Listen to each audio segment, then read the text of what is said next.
శ్రీ వెంకటేశ్వర స్వామి లీలలు ఆళ్వారులతో జరిగిన కథలను ఆళ్వారుల యొక్క వంశస్థులు ఈ విధంగా వివరిస్తున్నారు. విని మనము తరిద్దాము. నేరుగా శ్రీరంగానికి రామాయదేవుడికి శిష్యుగా చేరాలని వస్తుంటాడు. రామాయాచారి కాలంలో గుడికి పోయేవాళ్ళు లేదు, భక్తులు. ఎప్పుడు ఇది అడుగంట అయిపోయిందో క్రిస్టియన్స్, ముస్లిమ్స్, జైన్స్ ఎన్నెన్నో మతాల బుద్ధిజం అని పుట్టగొడుగులా ఒక్కొక్క వ్యాపించిపోతా ఉంది. మతపరంగా ఏ మతం మనిషి ఎక్కువగా ఉన్నాడో దేశం కూడా మారిపోయింది. దాన్ని అరికట్టేదానికి శ్రీరంగంలో ఒక 35 శిష్యులు తయారు చేశారు. ఇల్లు అంటే ఎట్లా ఉండాలా, గుడి అంటే ఎట్లా ఉండాలా, మన హిందూ సాంప్రదాయాన్ని అదేం చెప్పుకుంటూ వాళ్ళ మనసు మార్చుకుంటూ అక్కడ రంగనాథ స్వామి సేవ చేసుకుంటూ ఉన్నారు. ఈ వెంకటేశ్వర స్వామి ఇక్కడ అవతారం ఇచ్చినాక నేను సేవ చేసేవాళ్ళు లేదు, పూజలు లేదు, పునస్కారం లేదు. నేను ఎక్కడైనా వేరే చోట అవతారం ఇస్తే అది వేళ అన్నీ జరుగుతుంది. ఈ దట్టమైన అడవిలో అవతారం ఇస్తే ఎవరు సేవ చేస్తారు, వెంకటేశ్వర. అదే ఆరంభంలో దేవునిగా ఇక్కడ మన బ్రహ్మయ్య ఇక్కడ అవతారం ఇచ్చినాము. నాకు మనుషులు వచ్చేవాడు లేదు, నాకు పూజలు లేదు, పురస్కారం లేదు, నేను ఇట్లే తనికైనా ఉండిపోవాలా అని అనుకుని చింతిస్తూ అయితే దీనికి ఏదో ఒక మార్గం ఉంటుంది తెలిసి దేవుని దృష్టి చేస్తే రామాయాచార్య శిష్యులు వస్తాం.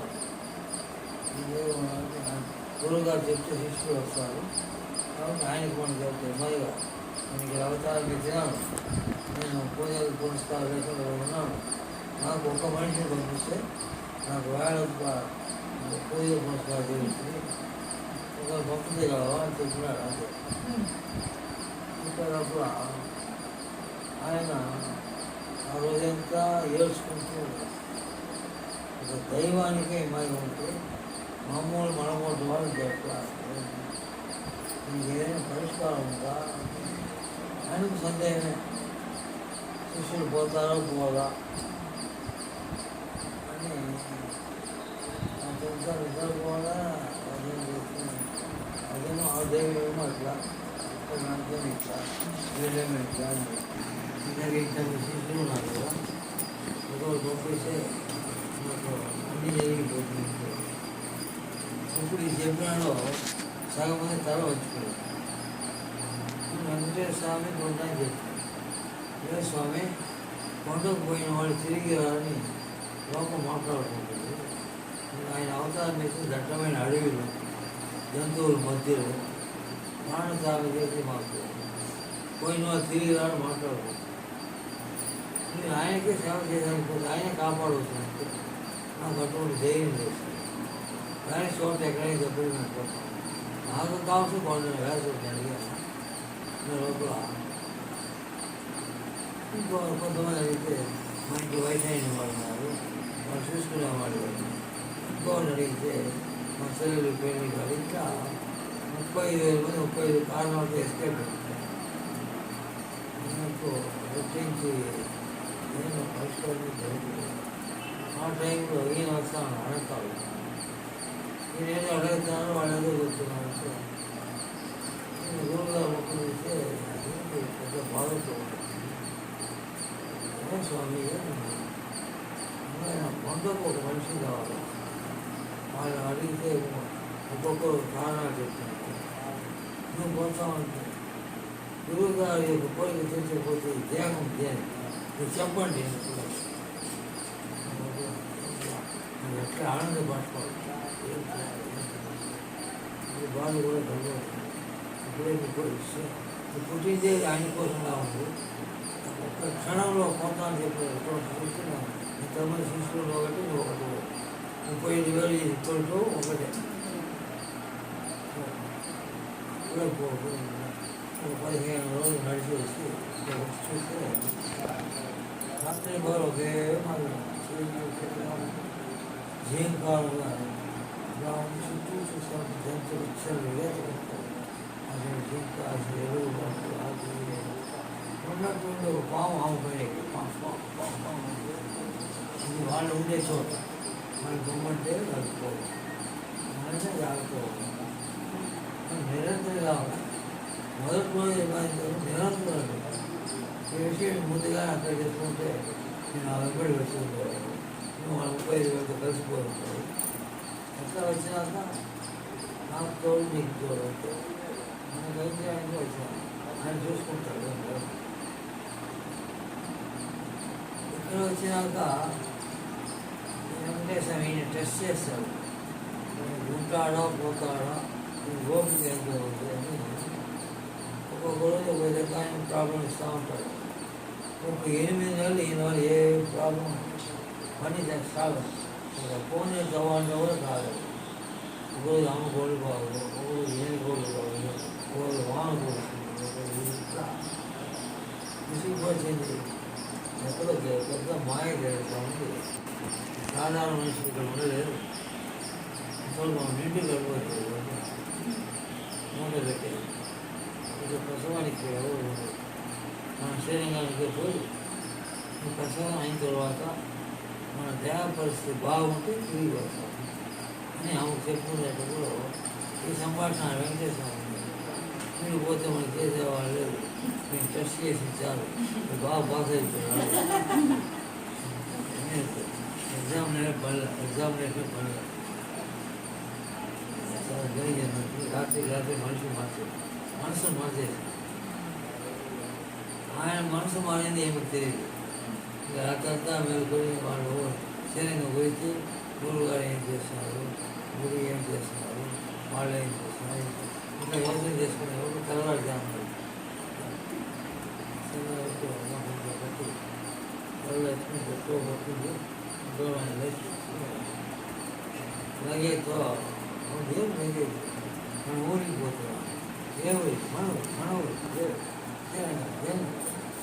ఏమైంది నేను రాత్రి అంతా పోతాను చెప్తున్నాడు పరిస్థితి బాగుంటుంది ఏమో చెప్తూ దేనికి అది నేను చెప్పినా చెప్పలేదు మాయ లేదు నేను చెప్పను పోతాను చెప్పినాను నీ ప్రకారం నేను పోయినా అనుకోండి గురువు గారు ప్రశ్నిస్తారు భార్య గోడు బాగా నీ గోడు బాగా వాతావరణం బాగా మరి వాళ్ళు ఇంకా ఎగతాలు చేస్తారు మంచిగా మన గురువు గారిని తెలుసుకో వెంకటేశ్వరం తెలుసుకో అని స్టార్ట్ చేస్తాం ఓం నమో నారాయణ ఓ రామ స్టార్ట్ చేసి సమ్మ చేసుకొని బండ కొండంత బండనే కదా కొండ కదా పెడితే పెద్ద బండ వచ్చింది ఆ గంపలో పెట్టి ఆ బండని దాన్ని పెట్టి ఆముదల్లో పెట్టి మామూలుగానే నడిచిపోయేది కష్టం ఇంటూ గర్భవతి ఇంత పెద్ద బరువు తక్కువ లేకుండా గోవిందా వెంకటేశ్వర స్వామి ఒక బాలములుగా ప్రత్యేకంగా అసలు బాలములుగా ప్రత్యేకంగా అనంతరం వచ్చిన అబ్బాయి దేవుడికి ఎవరుగా అనేది ఎక్కడ పుట్టినావు నీ పేరేంటి తల్లిదండ్రులు గోత్రం నీ ప్రశ్నకు నా దగ్గర జవాబు ఏదో గోవిందా చెప్పు ఏదో పెద్ద ప్రమాదం చెప్పు అడవి నుంచి అట్లా వస్తుంటే నేను జరుగుతుంటే ఆత్మహత్య తగ్గిపోతుంది తెలియదు మీరెవరు నేను నా పేరు అనంతరావు నేను మైసూర్ ప్రాంతాన్ని శ్రీరంగపట్నం వెళ్ళిపోతున్నాను నేను గురువు గారి సేవ చేయాలని శ్రీరంగానికి పోతే ఆయనేమో నన్ను మీరు పుట్టిందే వెంకటేశ్వర అని చెప్పి దాన్ని కొట్టి ఇక్కడ పంపించేది ఇప్పుడు 8 నెలలు ఏదో కష్టపడి ఏదో చేయాలనుకుంటే ఏదో పెద్ద మాయ ఆ మాయ నేనగా పోయింది అది ఈరోజు పుణ్యమైన రోజు పునీతమైన రోజు పని స్టార్ట్ చేసినాం స్వామి ఇద్దరిని చూస్తుంటే తల్లిదండ్రులు ఎలా ఉన్నారు ఆ తల్లి కష్టపడుతుంటే నా వల్ల తప్పుకోలేకపోతాను. ఆమె చేసే పని నా దగ్గర నువ్వు బండ ఇస్తావో బండి ఇస్తావు నేను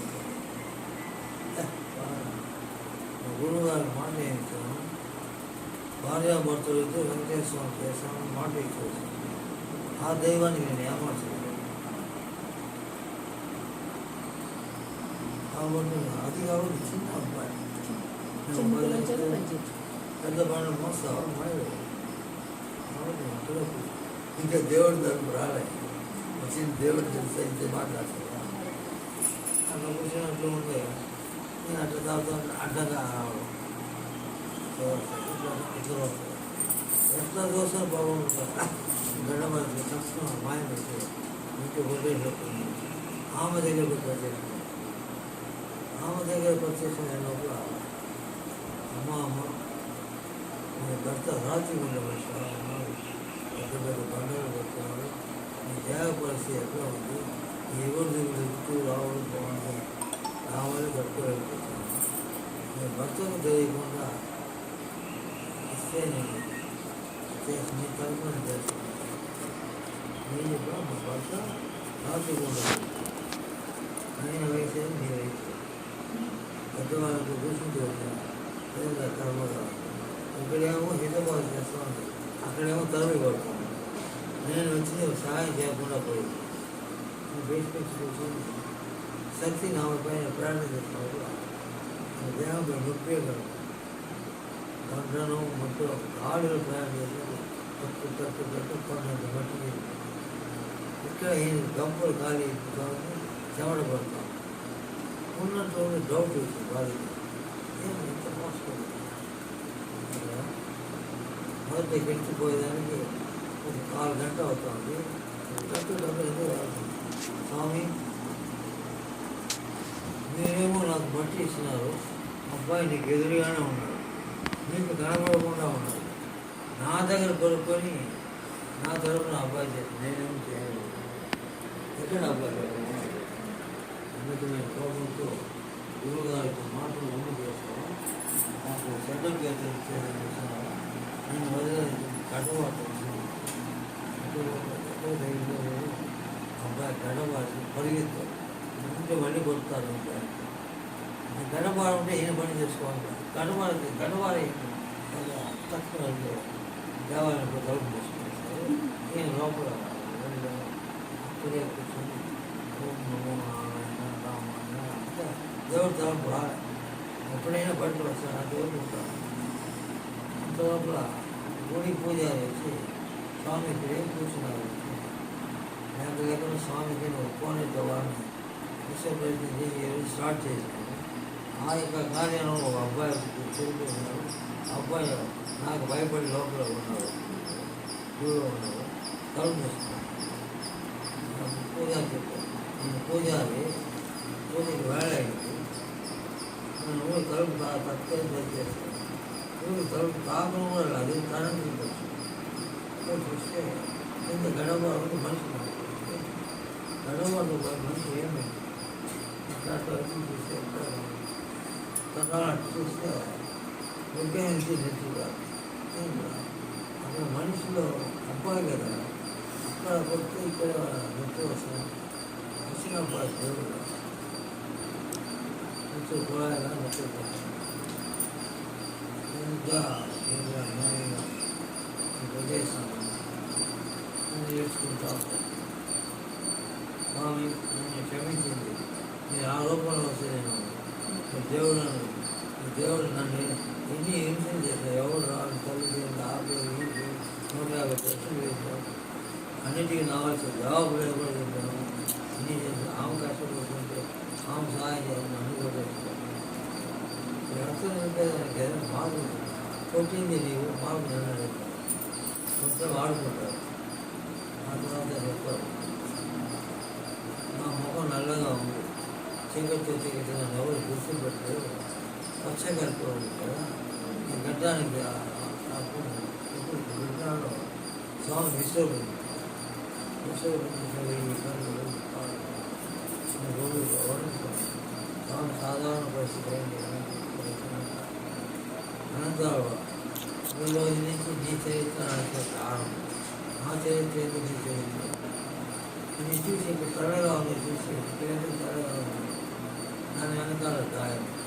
ఆ గాయం పరిస్థితులు అనంతరావు ఆయన ఎక్కడో పుట్టాడు, ఆయన గురుగారు, ఆయన ఎందుకు పండుగ వస్తున్నాడు, నేను ఎందుకు చోటుగా పడినాను, ఆయన ఎందుకు పుట్టాడు పుట్టిన గడప కూడా ఆలయ ప్రవేశంలో రైట్ సైడ్ చూసారా ఆ గడ్డపాటు చూసేపు ఈ గడ్డపాటు ఎక్కడ ఎందుకు ఉంది, ఈ కొట్టింది ఎవరు, దాని వెనకాల చెప్తారు.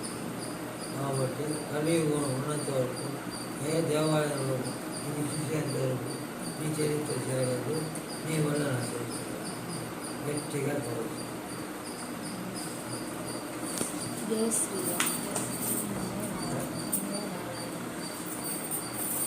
అది విషయం. అది ఏ తరం, అది ఏ ఇయర్ అండి, ఎంత శతాబ్దం అది? 1050 1050 11వ శతాబ్దం రామాచార్య స్వామి. రామాచార్యకి ఎన్నుకోగా 30 వయసు ఉంటుంది. ఈ రోజుకి అనంతరావు వారికి 971 వయసు. ఆ వంశంలో నేను 26. నెక్స్ట్ తరం నెక్స్ట్ 27.